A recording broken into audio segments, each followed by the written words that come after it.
Good morning, friends. Today we are going to discuss the first chapter of history. The chapter's name is Historiography Development in the West. So, first we will have some overview of the chapter. The first point in the overview is historical research, writing, and studies are carried out with an objective of understanding the chronology of the past events and the interconnections. This is a continuous process. Yes, so historical research or writing or studies is carried out so that we can understand the timeline of those events and also the interrelationship between those events. And yes, this is a continuous process. It cannot stop once the research is complete because history cannot be abstract in nature.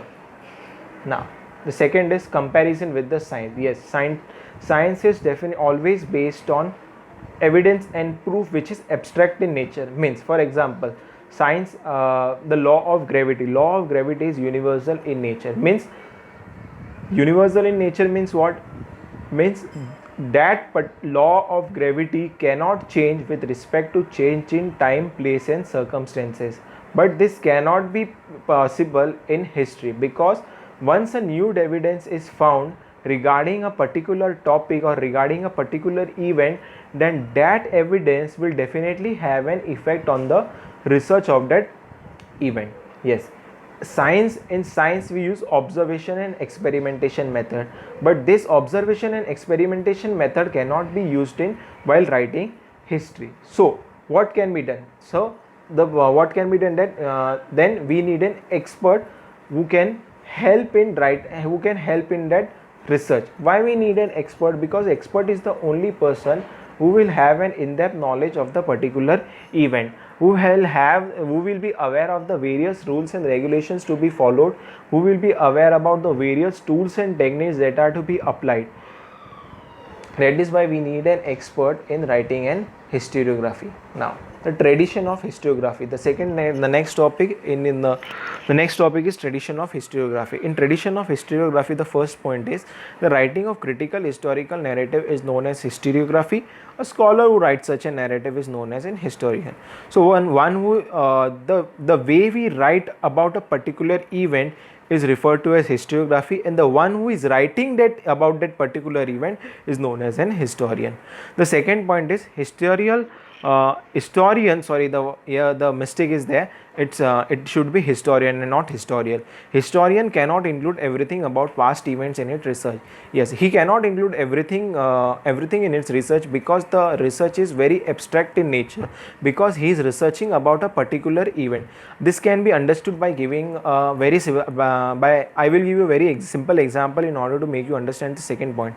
Consider a person is writing something, consider a historian is writing something about the life of Akbar. Now, during the life of Akbar, there might be various kings who might be ruling somewhere in the corner of the earth. So, while writing about Akbar, that historian cannot write about the various kings that were present during the time of Akbar. Why? Because his main motto or his goal is to write about Akbar and not to write about the various kings present during the time. So that is why history cannot include, or a historian cannot include everything about the past events or about the past events in its research. The third point in your tradition of historiography is tradition of writing historiography can be found in ancient times too. Yes, this tradition the tradition of writing historiography can be traced back to ancient times also, especially in India. The two most important example is Ramayana and Mahabharata. Ramayana and Mahabharata both are history because they are considered to be as itihasa. Ramayana is around lakhs of years old and Mahabharata is around 5000 years old. Now, in modern times, we write historiography on paper, or we have books which gives us which gives us the various information regarding the history of the particular event. But during the during the ancient time, people used to write historiography on manuscript, or they used to remember this historiography by way of folk songs, folk dance, folk music and various other thing they used to do is so that this history of their past or their ancestors can be saved and can be carried back in the future. Now, the characteristics of modern historiography. The first characteristics of modern historiography that its method is that its method is based on scientific principles and it begins with the formation of relevant questions. Yes, the modern historiography method is completely based on scientific principles. It does not. We can say that it is completely abstract in nature. While writing historiography from the modern perspective, we need to follow those rules and regulations. They are which are scientific in nature. Means which scientific in nature means what? We can verify those events. We can verify those principles. It begins with the formulation of relevant questions. So whenever we are writing a modern historiography, or whenever we are writing a history from the by using the modern technique, then first thing which we will do is we will find relevant questions, or we will ask relevant questions, and once we get the answers to those questions, we will start writing the historiography, or we will begin with the writing history from the modern perspective. The second characteristic of modern historiography is these questions are anthropocentric. The questions are anthropocentric.